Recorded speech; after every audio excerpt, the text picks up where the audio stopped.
అందరికీ నమస్తే. Welcome to TR TV. నేను మీ తిరుపతి. రైతులు చూడాల్సిన వీడియో ఇది.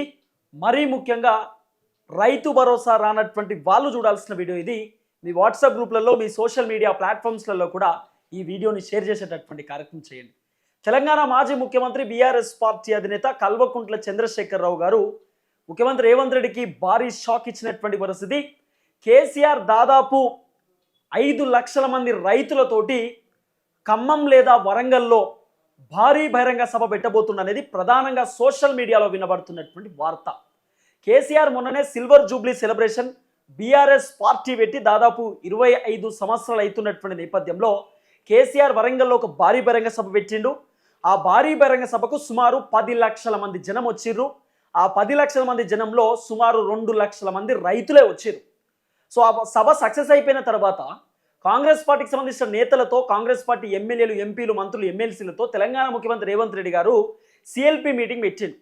ఆ మీటింగ్లో అసలు సభ ఎట్లా సక్సెస్ అయింది, కేసీఆర్ సభకు అంతమంది జనాలు ఎట్లా పోయిర్రు, కాంగ్రెస్ ప్రభుత్వం పైన వ్యతిరేకత ఉండడం వల్ల కేసీఆర్ సభకు పోయిర్రా, లేకపోతే ప్రభుత్వం నచ్చకపోయిర్రా, లేకపోతే మనపైన వ్యతిరేక ఉండడం వల్ల పోయిరా, లేకపోతే ఎమ్మెల్యేలు నియోజకవర్గాలలో తిరుగుతలేరు కాబట్టి పోయిరా, అసలు ఎందుకు పోయిర్రు, లేకపోతే బీఆర్ఎస్ వాళ్ళు ఏమైనా డబ్బులు ఇచ్చి తీసుకుపోయిర్రా, 10 లక్షల మందితో కేసీఆర్ సభ ఎట్లా వర్కౌట్ అయింది, ఎట్లా సక్సెస్ అయింది, అసలు ఏం జరిగిందని చెప్పి Revanth Reddy pin to pin Congress party ఎమ్మెల్యేలు, ఎంపీలు, మంత్రులు, ఎమ్మెల్సీలను అడిగి తెలుసుకునేటటువంటి కార్యక్రమం చేసింది.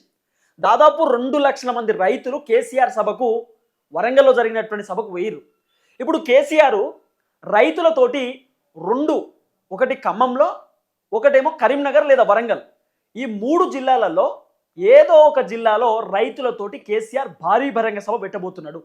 ఆ భారీ బహిరంగ సభ కేసీఆర్ ఇప్పుడు పెట్టడానికి గల ముఖ్యమైనటువంటి కారణం ఏంటంటే, ఫస్ట్ రైతు భరోసా గురించి ఎక్స్ప్లెయిన్ చేస్తాడు, రుణమాఫీ గురించి ఎక్స్ప్లెయిన్ చేస్తాడు, తర్వాత పంట బోనస్ గురించి ఎక్స్ప్లెయిన్ చేస్తాడు, తర్వాత కౌలు రైతుల గురించి ఎక్స్ప్లెయిన్ చేస్తాడు కేసీఆర్ పిన్ టు పిన్. ఎందుకంటున్నా ఈ మాట అంటే, ఆల్రెడీ కాంగ్రెస్ ప్రభుత్వము మన ఎండాకాలం పంటకు సంబంధించినటువంటి రైతు భరోసా కేవలం 4 ఎకరాలకు మాత్రమే రైతు భరోసా ఇచ్చినారు. దాదాపు 10,000 కోట్ల రూపాయలు రైతుల ఖాతాలలో జమ చేస్తా అని చెప్పి కాంగ్రెస్ ప్రభుత్వం చెప్పింది. కానీ కేవలం వాళ్ళు చేసింది 4 ఎకరాలకు 4,000 కోట్ల రూపాయలు మాత్రమే. ఇంకా 6,000 కోట్ల రూపాయలు పెండింగ్లో ఉన్నాయి. ఇంకా మిగతా రైతు భరోసా పెండింగ్లోనే ఉన్నాయి. దాదాపు 80 లక్షల మంది రైతులు, 1,48,00,000 ఎకరాలకు రైతు భరోసా రావాలి. కానీ కాంగ్రెస్ ప్రభుత్వం మాత్రం 60 లక్షల మంది రైతులకే ఇచ్చిర్రు. కేవలం 80 లక్షల ఎకరాలకు మాత్రమే రైతు భరోసా వచ్చింది. అంటే దాదాపు ఇంకా 40% రైతులకు రైతు భరోసా రావాలి. దాదాపు ఇంకా 40% భూములకు రైతు భరోసాకు సంబంధించిన డబ్బులు రిలీజ్ కావాలి. ఎండాకాలం పంట మొత్తం గాలికిడిచి పెట్టి ఇప్పుడు వానాకాలం పంటకి దాదాపు 3 ఎకరాలకు రైతు భరోసా విడుదల చేసేటటువంటి ప్రయత్నం చేసేది కాంగ్రెస్ ప్రభుత్వం. సో రైతు భరోసాకు సంబంధించినటువంటి అవకతవకలు, రైతు భరోసాకు సంబంధించి కాంగ్రెస్ ప్రభుత్వం రైతులను చేసేటటువంటి మోసాలు, కాంగ్రెస్ ప్రభుత్వం రైతులను చేసేటటువంటి ఇబ్బంది, ప్రభుత్వం చేసేటటువంటి తప్పులు తడకలు మొత్తం కూడా రైతులకు ఎక్స్ప్లెయిన్ చేయాలనేటటువంటి ఆలోచనతోటి కేసీఆర్ 3 జిల్లాలలో ప్రధానంగా ఆయన ఫోకస్ పెట్టిండు. ఒకటి కరీంనగరు, ఒకటి ఉమ్మడి వరంగల్, ఉమ్మడి ఖమ్మం. ఈ 3 జిల్లాలలో ప్రధానంగా ఆయన ఫోకస్ పెట్టేటటువంటి కార్యక్రమం చేసిండు. ఒకవేళ కేసీఆర్ గనక ఖమ్మం జిల్లాలో గనక మీటింగ్ పెడితే ఇటు నల్గొండకి సంబంధించినటువంటి రైతులు, వరంగల్కి సంబంధించిన రైతులు, కరీంనగర్కి సంబంధించినటువంటి రైతులు, వీళ్ళందరూ కూడా ఖమ్మం జిల్లాకు పోయేటటువంటి అవకాశం ఉండొచ్చు అనేది ఒక చర్చ. సో సేమ్ సిల్వర్ జూబ్లీ సెలబ్రేషన్కి సంబంధించి బీఆర్ఎస్ పార్టీకి సంబంధించిన సక్సెస్ మీటింగ్ ఏదైతే అయిందో అదే తరహాలో ఖమ్మంలో కేసీఆర్ ఇంకో మీటింగ్ కండక్ట్ చేసేటటువంటి కార్యక్రమం చేస్తున్నాడు. ఈ మీటింగ్లో ఏం చెప్తాడు అంటే, ప్రధానంగా ఫస్ట్ రైతు భరోసా గురించి పిన్ టు పిన్ ఎక్స్ప్లెయిన్ చేసే అవకాశం ఉండొచ్చు. నేను అప్పట్లో అధికారంలో ఉన్నప్పుడు రైతు బంధు టకీ టకీ అని మీ అకౌంట్లో పడేది, నేను బటన్ ఒత్తుతో టింగు టింగు అని చెప్పి మీ ఫోన్లని మారుమోగేటి, ఎకరానికి 5,000 రూపాయల చొప్పున దాదాపు సంవత్సరానికి 10,000 రూపాయలు మీ అకౌంట్లో వేసేది. ఇప్పుడు రేవంత్ రెడ్డి అధికారంలోకి వచ్చిన తర్వాత గుట్టలకు లేదు, పుట్టలకు లేదు, పెట్రోల్ బంకులకు లేదు, ఫంక్షన్ హాల్లకు లేదు, బీడుపడ్డ భూములు, పడవబడ్డ భూములు అని చెప్పి రైతు బంధు కట్ చేసిండు. తర్వాత రేషన్ కార్డు ఉన్న వాళ్ళకి రైతు బంధు అని చెప్పిండు, కొత్త కొత్త రూల్స్ రెగ్యులేషన్స్ పెట్టిండు, రైతుల నోట్లో మన్ను పోసిండు రేవంత్ రెడ్డి అని చెప్పి కేసీఆర్ స్లాంగ్లో, ఆయన భాషలో, ఆయన వ్యవహారంలో ఆయన మాట్లాడవచ్చు, ఆయన మాట్లాడేటటువంటి కార్యక్రమం చేస్తాడు. తర్వాత రైతు పంట బోనస్ గురించి కూడా కేసీఆర్ మాట్లాడేటటువంటి కార్యక్రమం చేయొచ్చు. తర్వాత కౌలు రైతులకు ఇస్తామని చెప్పినటువంటి 12,000 రూపాయల గురించి కూడా కేసీఆర్ మాట్లాడే ప్రయత్నం చేయొచ్చు. అవసరం అనుకుంటే కేసీఆర్ కౌలు రైతుల గురించి ఎక్స్ప్లెయిన్ చేస్తాడు. ఇప్పుడు ఫర్ ఎగ్జాంపుల్ నేను ఓనరు, నాకు ఒక 10 ఎకరాల భూమి ఉంది. నా దగ్గర మనోజ్ అనే అబ్బాయి ఏం చేస్తాడు, ఒక 5 ఎకరాలు కౌలుకు తీసుకుంటాడు. కౌలు తీసుకున్నప్పుడు 10 ఎకరాలు నా పేరు మీద పట్టా పాస్ పుస్తకం ఉంటుంది, 5 ఎకరాలు ఆ మనోజ్ అనే పిల్లగాడు ఆయన కౌలు చేస్తాడు. మరి ఇప్పుడు కౌలు పైసలు మనోజ్ పోయినప్పుడు నేను ఒప్పుకుంటారా? నా భూమి కౌలు చేసి ఒక్కొక్క ఎకరానికి 12,000 రూపాయలు మనోజ్ తీసుకుంటుంటే నా మనసు ఒప్పుతుందా? ఒప్పుకోదు కదా. ఆ రైతు బంధు పైసలు నాకు వస్తాయి, రైతు బంధు పైసలు నాకు వస్తాయి, మళ్ళీ నాకు సంబంధించినటువంటి పైసలు మళ్ళీ ఆయనకి పోతాయా? అంటే నా భూమి లీజుకి ఇస్తే ఆయనకు లాభం ఏంది అని ఏ ఓనర్ అని అనుకుంటాడు కదా. ఒకవేళ నా దగ్గర 5 ఎకరాలు కౌలుకు తీసుకున్నాడు, ఆ 5 ఎకరాల రైతు బంధు పైసలు నా అకౌంట్లోనే పడుతున్నాయి అంటే కౌలు తీసుకున్నటువంటి రైతు బంధు రాదు, కౌలు రైతులకు పైసలు వస్తుందంటే నా పరిస్థితి ఏంది? నాకు రైతు బంధు రాదు, కౌలు నాకు వచ్చేటటువంటి పైసలు మనోజు పోతున్నాయంటే నేను ఒప్పుకుంటుందా? అట్లా ఏ రైతు ఒప్పుకోడు, ఏ ఆసామి ఏ భూస్వామి అట్లా ఒప్పుకోడు. కేసీఆర్ అది కూడా ఎక్స్ప్లెయిన్ చేసేటటువంటి కార్యక్రమం చేయొచ్చు. కాంగ్రెస్ ప్రభుత్వం రైతులను ఎట్లా మోసం చేసింది, కాంగ్రెస్ ప్రభుత్వం ఎన్ని అబద్ధాలు చెప్పింది, ఎంత లేట్ చేసింది, జనవరి 26వ తారీఖు రైతు భరోసా ఇస్తా అని, మార్చి 31వ తారీఖు లోపు రైతు భరోసా కంప్లీట్ చేస్తా అని, రుణమాఫీ 26 లక్షల మంది రైతులకు ఇస్తా అని చెప్పి, కౌలు రైతులకు పైసలు అని చెప్పి, తర్వాత పంట బోనస్ అని చెప్పి, తర్వాత సబ్సిడీలు అని చెప్పి, ఎరువులు అని చెప్పి ఎంత మోసం చేసింది రైతులను అనేది పిన్ టు పిన్ కేసీఆర్ రైతులకు ఎక్స్ప్లెయిన్ చేయడానికి ప్రత్యేకంగా రైతుల కోసమే కేసీఆర్ ఒక సభ పెట్టేటటువంటి కార్యక్రమం చేయబోతుంది అనేది ప్రధానంగా వినబడుతున్నటువంటి అంశం. అయితే ఎందుకు కేసీఆర్ రైతుల గురించి సభ పెడుతున్నాడు, ఇప్పటికిప్పుడు సభ పెట్టడానికి గల కారణం ఏంది అంటే, ఫస్ట్ కేసీఆర్ ఇప్పుడు గ్రామ పంచాయతీ ఎన్నికలు ఉన్నాయి. గ్రామ పంచాయతీ ఎన్నికల కంటే ముందు కాంగ్రెస్ ప్రభుత్వం రైతు భరోసా విడుదల చేసింది. మీరు పర్టికులర్గా ఆలోచన చేయాలి. నాకు తెలిసి ఆగస్టులో గ్రామ పంచాయతీ ఎలక్షన్స్ ఉన్నాయి, అంటే స్థానిక సంస్థ ఎన్నికలు, అంటే MPTC election, ZPTC election, sarpanch elections August నెలలో ఉండొచ్చు, అంటే వచ్చే నెల కాకుండా తర్వాత నెల సర్పంచ్ ఎలక్షన్స్ ఉన్నాయి. అయితే రేవంత్ రెడ్డి ప్రీ ప్లాన్ ఏంది, సర్పంచ్ ఎన్నికలలో మనకు ఓట్లు రావాలంటే, బీఆర్ఎస్ బీజేపీ కంటే ఎక్కువ సీట్లు రావాలంటే ఫస్ట్ రైతులకు రైతు భరోసా ఇవ్వాలి. ఎందుకంటే రేవంత్ రెడ్డి అసెంబ్లీ ఎన్నికలలో మొత్తం రూరల్ ప్రాంతాలలో గెలిచిండు. రేవంత్ రెడ్డి సిటీలో ఒక్క సీటు రాలే, మొత్తం సిటీలో ఉన్నటువంటి హైదరాబాద్ సీట్లన్నీ బీఆర్ఎస్కే వచ్చినాయి.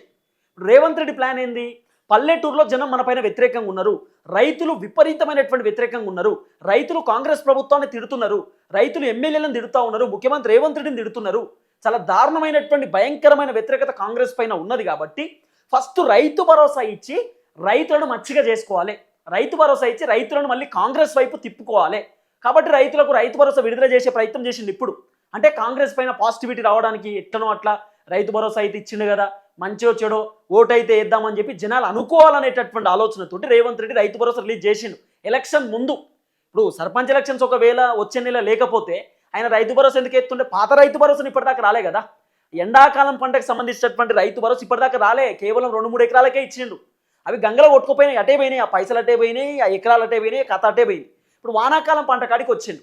ఇప్పుడు ఈ వానాకాలం పంటకు ఇప్పుడు రైతు భరోసా ఇస్తుండు, మళ్ళీ 6 నెలల తర్వాత మళ్ళీ ఎండాకాలం పంట వస్తుంది, మళ్ళీ అప్పుడు ఇస్తాడో ఈడో కూడా తెలియదు.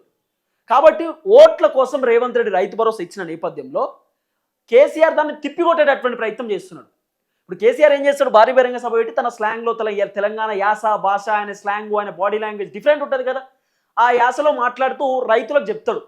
రేవంత్ రెడ్డి ఎండాకాలం పంటకు పోతే డీటెయిల్స్ తీసుకొస్తాడు, నాకు తెలిసి డేటా తీసుకొస్తాడు. డేటా తీసుకొచ్చి ఎకరానికి ఇంత చిన్ని కోట్లు ఇచ్చిండు, 2 ఎకరాలకు 2,000 కోట్లు, 3 ఎకరాలకు 2,000 కోట్లు, 4 ఎకరాలకు 2,000 కోట్లు, రైతు భరోసా పైసలు మొత్తం 10,000 కోట్లు, దీనిలో 4,000 కోట్లే ఖర్చు పెట్టిండు, 6,000 కోట్లు ఖర్చు పెట్టలే, ఇంతమంది రైతులకు రైతు భరోసా ఇయ్యలే, ఈ రైతు భరోసా ఇయ్యక ముందుకే మళ్ళీ వానాకాలం పంటకు వచ్చి ఒక ఇంతమందికి ఇచ్చిండు, అందరికీ రాలేదు, ఇవన్నీ ఎక్స్ప్లెయిన్ చేస్తాడు.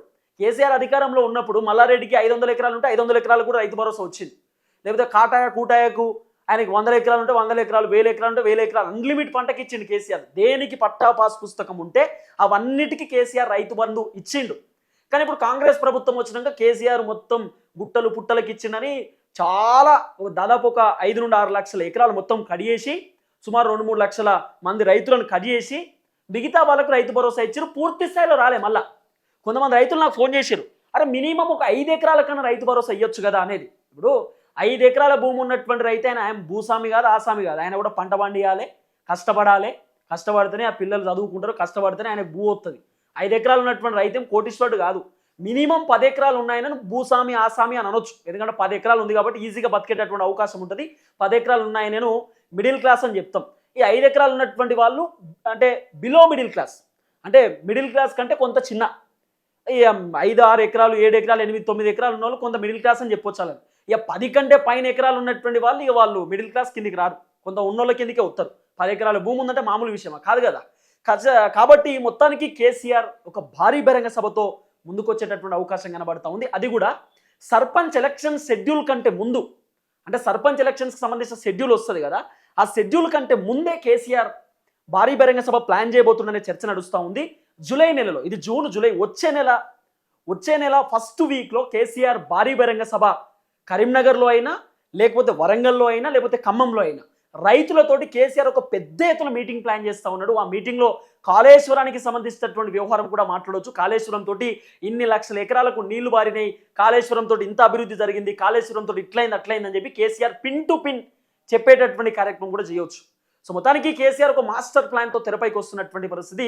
మరి కేసీఆర్ రైతుల గురించి మీటింగ్ పెడితే మరి ఆ మీటింగ్ ఒకవేళ సక్సెస్ అయితే రేవంత్ రెడ్డి కొంత ఇబ్బంది అయ్యేటటువంటి అవకాశం కూడా ఉండొచ్చు. మరి ఆ మీటింగ్ పర్మిషన్ ఇస్తారా వీళ్ళు? ఎందుకంటే రేవంత్ రెడ్డికి తెలుసు కదా, మొన్ననే రైతు బంధు ఇచ్చి రైతులను మన దిక్కు తిప్పుకున్నాం. ఇప్పుడు కేసీఆర్ రైతులతోటి భారీ బహిరంగ సభ అంటుండు. ఈ లేనిపోని బాధ ఏంది? మళ్ళీ కేసీఆర్ రైతులను మన పైన ఉన్నటువంటి పాజిటివిటీని మొత్తం చెడగొడతాడు. కాంగ్రెస్ అట్లా ఇట్లా అని చెప్పి అన్ని ఆధారాలు తీసుకొచ్చి తెర ముందు పెడితే వాళ్ళకి అర్థమయ్యేటట్టు చెప్తే మళ్ళీ కాంగ్రెస్ కోట్లేరేమో అనేటటువంటి బాధతో రేవంత్ రెడ్డి కూడా ఉంటాడు కదా. సో ఆ సభ జరిగే అవకాశం ఉంటుందా ఉండదా? ఆ సభ ఒకవేళ కేసీఆర్ పెడితే ఏమైనా చెడగొట్టే ప్రయత్నం రేవంత్ రెడ్డి చేస్తాడనేది కూడా ముందు వేచి చూడాల్సినటువంటి అవసరం ఉంటుంది. చూద్దాం.